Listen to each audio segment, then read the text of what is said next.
NSS Club goes to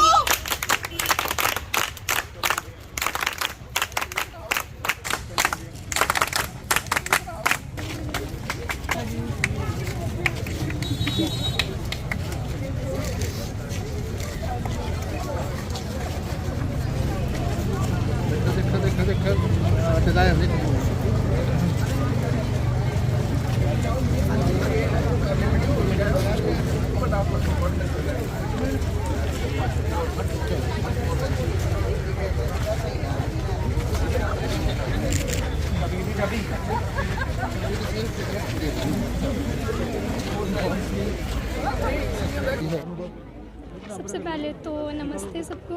मैं Ritika Jasrotia NSS volunteer women degree college Kathua की student हूँ। तो मैं पार्लियामेंट में गई थी स्पीच के लिए। सिलेक्शन हुई थी मेरी पहले डिस्ट्रिक्ट लेवल पे, फिर जम्मू में हुई थी, उसके बाद ऑडिशन हुआ था दिल्ली में, उसके बाद हमें एंट्री मिली वहाँ पे। तो मुझे बहुत अच्छा लगा, बहुत ज़्यादा थैंकफुल हूँ मैं अपने कॉलेज को, एनएसएस यूनिट के लिए, स्पेशली मनमोहन सर के लिए। उन्होंने मुझे ये मौका दिया। तो ministry of youth affairs and sports को भी मैं थैंक यू करती हूँ, गवर्नमेंट ऑफ इंडिया को भी थैंक यू करती हूँ जिन्होंने मुझे ये चांस दिया। तो मैं थैंकफुल हूँ। तो बहुत अच्छा लगा मुझे अपने JN को रिप्रेजेंट करके। वहाँ के लोग एक्चुअली बहुत ज़्यादा खुश होते हैं JNK को सुनकर ही।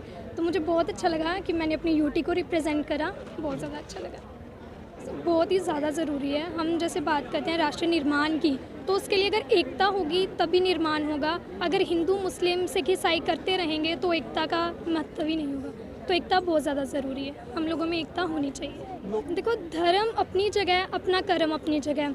हम भागवत गीता की बात करें तो कृष्ण जी ने यही कहा है कि हमारा कर्म ही हमारा धर्म है। तो अपना कर्म करते रहना चाहिए, एकता साथ, यही हमारा कर्म है, इसी को मानना चाहिए। आज जब आप उस स्टेज पे पहुंचे हैं, ये सारा श्रेय किसको जाता है? ये तो मैं अपने एनएसएस यूनिट को ही दूंगी जिन्होंने मुझे प्लेटफॉर्म दिया इतना बड़ा। अगर मैं नॉर्मल स्टूडेंट होती, मैं कहाँ जाती, तो एनएसएस यूनिट को मैं बहुत ज़्यादा थैंकफुल हूँ उनके लिए। Thank you sir. बड़ी अचीवमेंट है कि फ़र्स्ट टाइम हमारे डिग्री कॉलेज कठुआ का एक हमारा एनएसएस वॉलंटियर जो नेशनल लेवल पे सिलेक्ट हुआ, जो कि इंडियन पार्लियामेंट पे जाके उन्होंने स्पीच दी है, वो भी राष्ट्रीय एकता दिवस के ऊपर।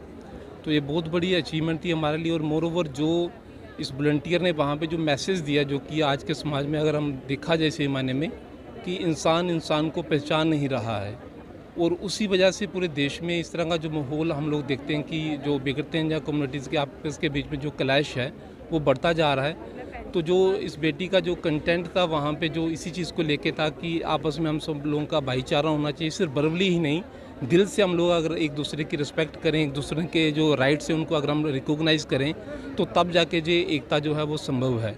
अदरवाइज़ बोलने में तो अगर हम बोल दें कि हम सब लोग एक हैं, लेकिन अंदरूनी अगर एक नहीं है तो एकता लाना बहुत बड़ा मुश्किल काम है। तो वो सब लोगों को ये सोचना चाहिए कि हमें सिर्फ इंसान को इंसान के रूप में ही डील करना चाहिए, ना कि हमें दिखना चाहिए कि वो किस रिलीजन से बिलोंग करता है या किस कम्युनिटी से बिलोंग करता है। तो ये कॉलेज के लिए बहुत बड़ी अचीवमेंट है। इसने कॉलेज का नाम रोशन किया है। Even more over Jammu Kashmir union territory को रिप्रेजेंट किया है। जो सिंगल वॉलंटियर थी पूरे स्टेट से, जिसने पूरे स्टेट का नाम रोशन किया है। तो एनएसएस की तरफ से, कॉलेज एडमिनिस्ट्रेशन की तरफ से हम बहुत बहुत मुबारकबाद देते हैं इस लड़की को, और उम्मीद करते हैं कि ये दूसरों के लिए आइडियल बनेगी। और ये जो इसने जो कंटेंट जो स्पीच वहाँ पे इसने दी है, इसी चीज़ को ये आगे भी बढ़ाएगी, लोगों में जो इस तरह का कैंपेन भी ये प्रचार और प्रसार भी करेगी। सर मैं एक्सप्रेस नहीं कर सकता कि जो बच्ची का जो बोलने का स्टाइल था और जो कंटेंट था, जो हम लोग एक्सपेक्ट करते हैं वॉलंटियर से कि जो चीज़ें इनको सिखाई जाती हैं जे लोग उसी चीज़ों पे चलें और वही चीज़ें एक्सप्रेस करें, तो एक नेशनल लेवल पे पूरे नेशन को अपील करना और ऐसा संदेश देना बाकी हमारे लिए बड़ी फ़ख्र की बात थी। तो इसको तो मैं शब्दों में बयान नहीं कर सकता सर। ये तो बहुत बड़ी अचीवमेंट थी सर हमारी।